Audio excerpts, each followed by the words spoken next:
Papel económico distributivo y redistributivo del sistema bancario.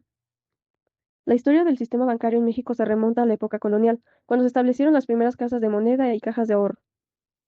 En 1822 se fundó el primer banco mexicano.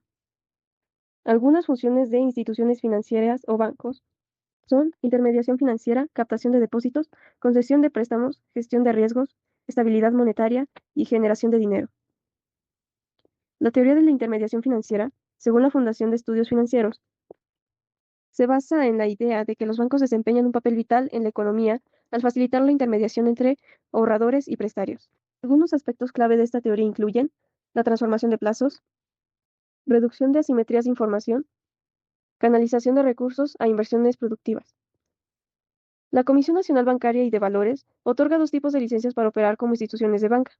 Las instituciones de banca múltiple, conocidas como banca tradicional, son sociedades anónimas autorizadas para realizar operaciones de captación de recursos del público en general, para su posterior colocación a través del financiamiento.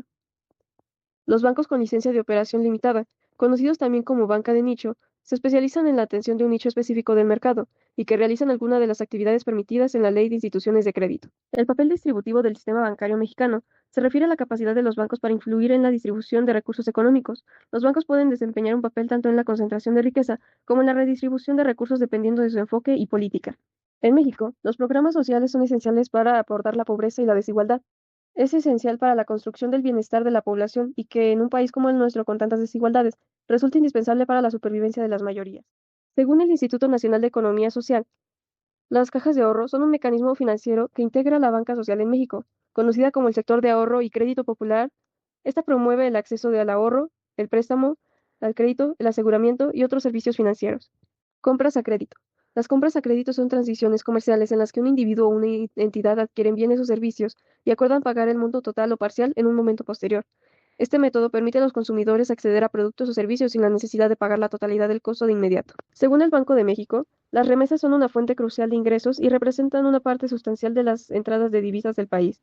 Las remesas benefician a muchas familias mexicanas y desempeñan un papel importante en la reducción de la pobreza y en la estabilidad económica de las comunidades receptoras. Progresión 7. Objetivos. Establecer una diferenciación y comparación entre países ricos y pobres, utilizando las categorías que proponen las ciencias sociales. A su vez, reconocer los organismos mundiales que ayudan a la economía mundial. Es bien sabido que existen dos tipos de países. Primero, los países de primer mundo, los cuales están caracterizados por tener áreas de oportunidades grandes y pocas carencias económicas. Segundo, los países en vías de desarrollo o de tercer mundo, los cuales tienen carencias y malos gobiernos. Ahora, te presentaré algunas de sus características en diferentes áreas, como la economía, la sociología, la cultura sociedad y la educación. En el área económica, los países ricos están caracterizados por tener un alto Producto Interno Bruto, así como una economía diversificada, mientras que los países pobres solo recurren a ciertas economías como la agricultura o la ganadería, y el Producto Interno Bruto no es muy alto. Otro aspecto de la economía es que la desigualdad es muy marcada en los países pobres, habiendo personas o muy ricas y personas muy pobres, mientras que en países ricos, por las oportunidades que hay, esta brecha se va haciendo cada vez más pequeña.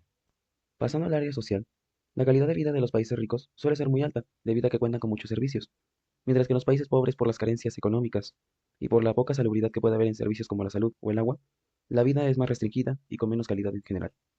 Aunado a esto, la cultura de los países ricos normalmente está más polarizada, porque hay mucha inmigración e inmigración, mientras que en los países pobres, la cultura está más tradicionalmente arraigada a la zona donde viven.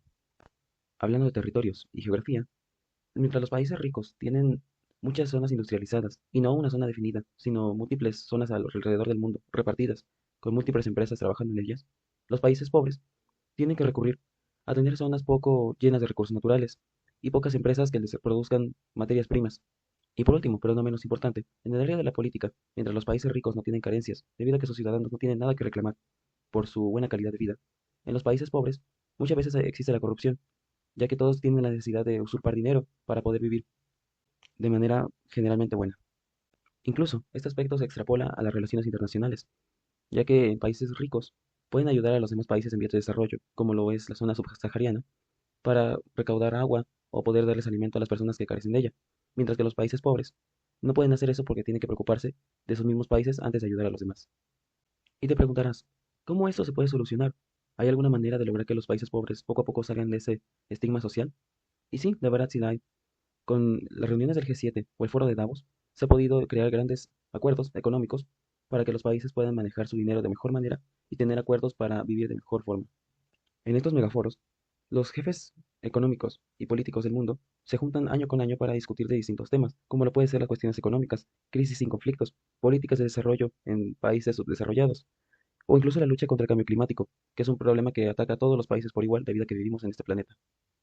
O incluso ver por cosas más comunes, como lo son tratados comerciales, como el Tratado de Libre Comercio entre Canadá, Estados Unidos y México, que fue uno de los más sonados en la década pasada y sigue siendo importante hasta el día de hoy.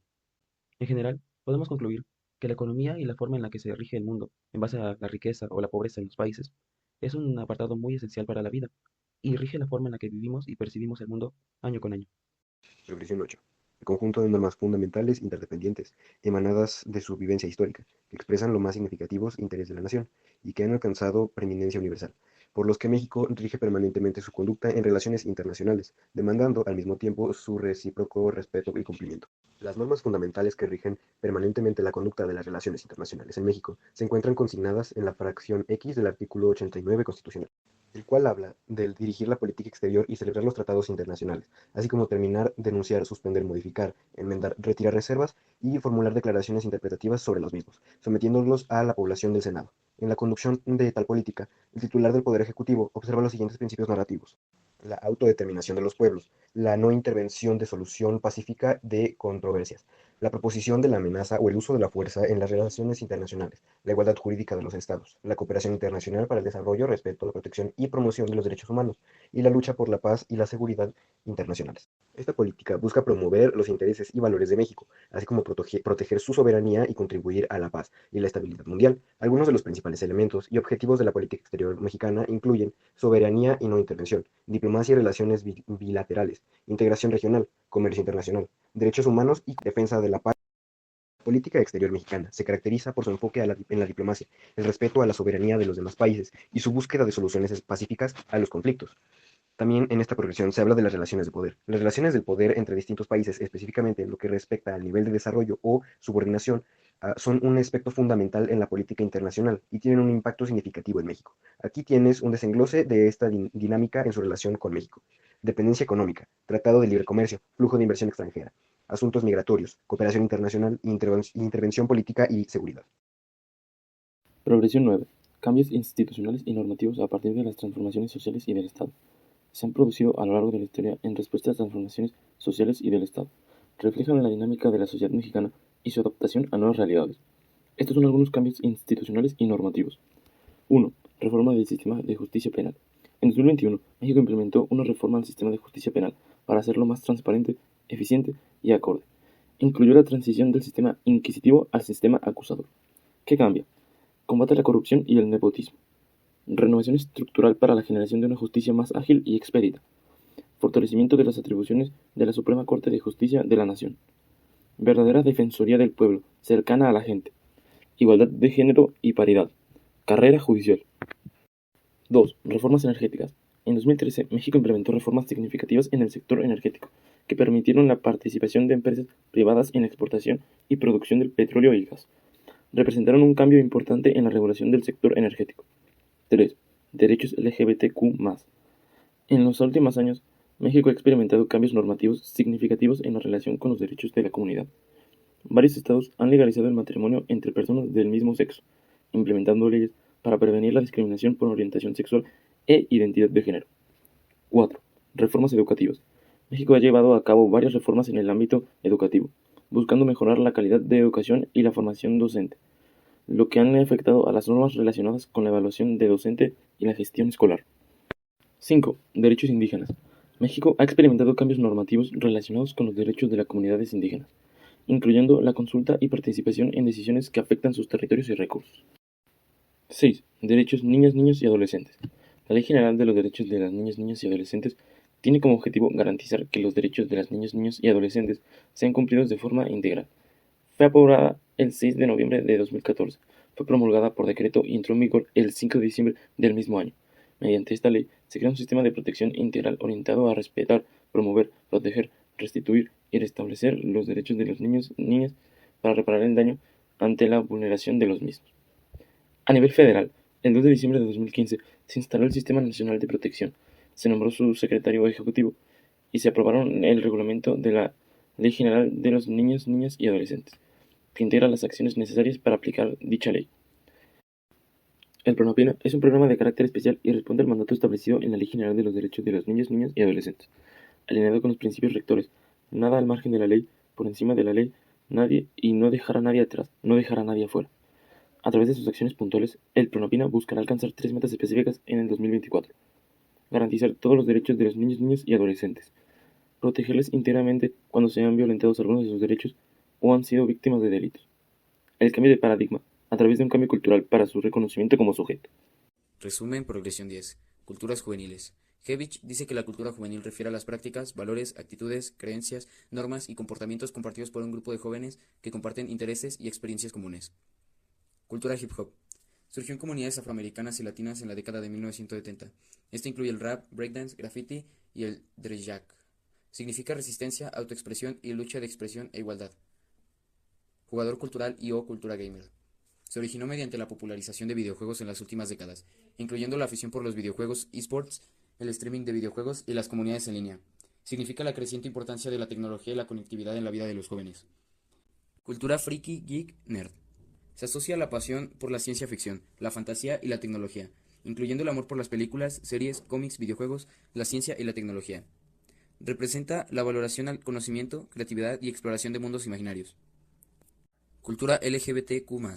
Se origina con el activismo por los derechos de la comunidad LGBTQ+. Incluye la visibilidad y la lucha por la igualdad de género y orientación sexual. Representa la lucha por la aceptación, diversidad e igualdad de los derechos de todas las personas. Se identifican como lesbianas, gay, bisexuales, transgénero, queer y de otras identidades. Forman comunidad diversa y comprometida en la lucha por la igualdad de derechos humanos y la aceptación. Cultura ecoconsciente. Se origina por el crecimiento de la conciencia ambiental en respuesta a los desafíos ecológicos del siglo XX. Incluye la adopción de prácticas sostenibles, activismo ambiental y el interés por la justicia climática. Esta refleja la preocupación por la protección del medio ambiente y busca la solución a los problemas globales. Cultura de la red social. Tiene raíces en la expansión del Internet y la popularización de las plataformas de medios sociales a principios del siglo XX. Las principales plataformas en incursionar esto fue MySpace en 2003 y Facebook en 2004. Sus significados son multifacéticos. Proporciona una plataforma para la autoexpresión y la construcción de identidad, puede servir como herramienta para la promoción de causas y movimientos sociales, genera cuestiones relacionadas a la privacidad y la seguridad en el manejo de la información. Puede influir en la percepción de la realidad y los estándares de belleza a través de la educación de imágenes y la idealización de la vida en línea.